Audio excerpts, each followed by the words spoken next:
দক্ষিণ দমদম পৌরসভার ১৬ নম্বর ওয়ার্ড দমদম রোডে এক মহিলার দোকানে গিয়ে চড়াও হয় দুই ব্যক্তি। তাদের দাবি সেখানে দোকান করা যাবে না। নিজেদের বিজেপি নেতা বলে দাবি করে ওই মহিলাকে শাসায়, গালিগালাজ, মারধর করা হয় বলে অভিযোগ। এরপর ওই দুই ব্যক্তির বিরুদ্ধে নাগেরবাজার থানায় অভিযোগ জানান নিগৃহীতা মহিলা। জানা যায় অভিযুক্ত একজনের নাম শ্যামল গোস্বামী, অপরজন সুরজ সাউ। অভিযোগের ভিত্তিতে তাদেরকে গ্রেফতার করে নাগেরবাজার থানার পুলিশ। সোমবার ধৃতদের ব্যারাকপুর আদালতে তোলা হয়। বিজেপির তরফে বলা হয়েছে এরা কোনোভাবেই বিজেপি করে না। তাদের সাফ কথা, বিজেপি এই ধরনের কাজ করার অনুমতি দেয় না। এই ঘটনা জানাজানি হওয়ার পরে ঘটনাস্থলে পৌঁছন দমদমের বিধায়ক অরিজিৎ বক্সি। এদিন তিনি অভিযোগকারীর সঙ্গে কথা বলেন, এ বিষয়ে কড়া প্রতিক্রিয়াও দেন। কি বলেছেন তিনি শোনাবো।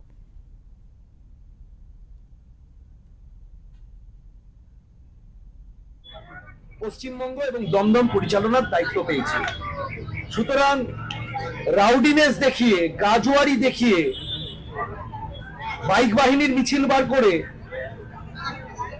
নতুন বিজেপি সেজে এই সমস্ত উপদ্রব আমরা শক্ত হাতে দমন করব।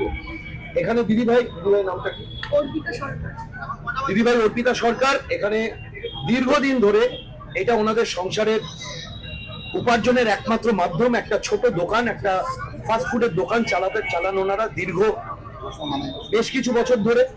অন্যান্য দোকানগুলো আপনারা দেখছেন, এরা দীর্ঘদিন এখানে ব্যবসা করে, সামান্য যা রোজগার হয় তাই দিয়ে এদের সংসার চলে। হঠাৎ করে আমরা জানতে পারি উনি যেটা জানালেন যে পরশুদিন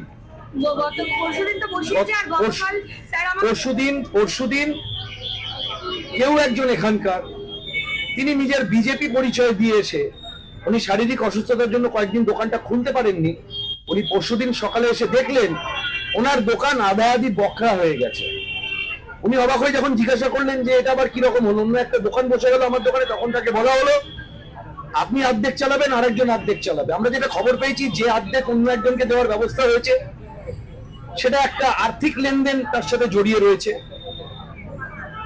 যে মুহূর্তে এই ঘটনা ঘটে ওনারা প্রতিবাদ করেন এবং সেই প্রতিবাদের উপহার স্বরূপ ওনার শ্লীলতাহানি এবং শারীরিকভাবে ওনাকে নিগ্রহ করা হয়েছে। একজন আমাদের ঘরের বোন অর্পিতা দেবী, ওনাকে শারীরিক নিগ্রহ করা হয়।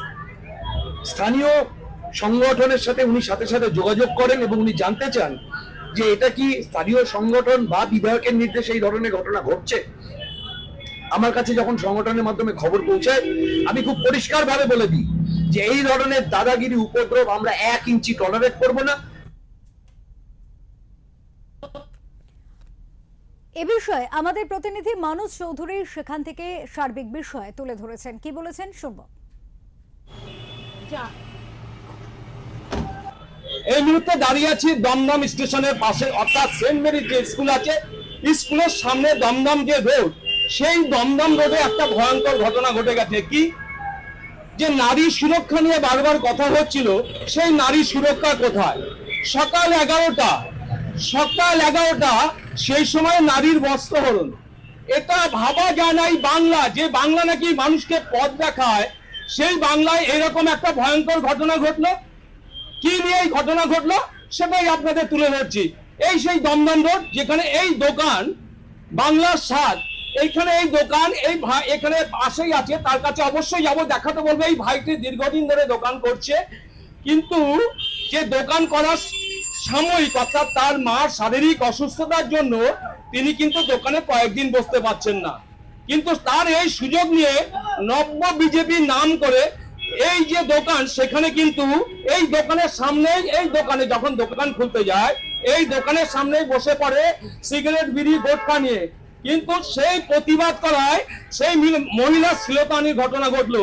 এবং আশ্চর্য ব্যাপার, একবার ছবিটা দেখাতে বলবো, আশেপাশে প্রচুর দোকান রয়েছে, এবং মেন যে রাস্তা, এইখান থেকে শত শত যে এইখানে জায়গা, প্রচুর মানুষ চলাচল করে, কিন্তু সেখানে কেউ এগিয়ে আসলো না। মর্মান্তিক ঘটনার কিন্তু যখনই খবর যায়, দমদমের সদ্য নির্বাচিত বিধায়ক অরিজিৎ বক্সি, তিনি কিন্তু সঙ্গে সঙ্গে ছুটে আসেন এবং যে পারিবারিক লোক যার সাথে ঘটনা ঘটেছে তার সাথেও কিন্তু কথা বলেন।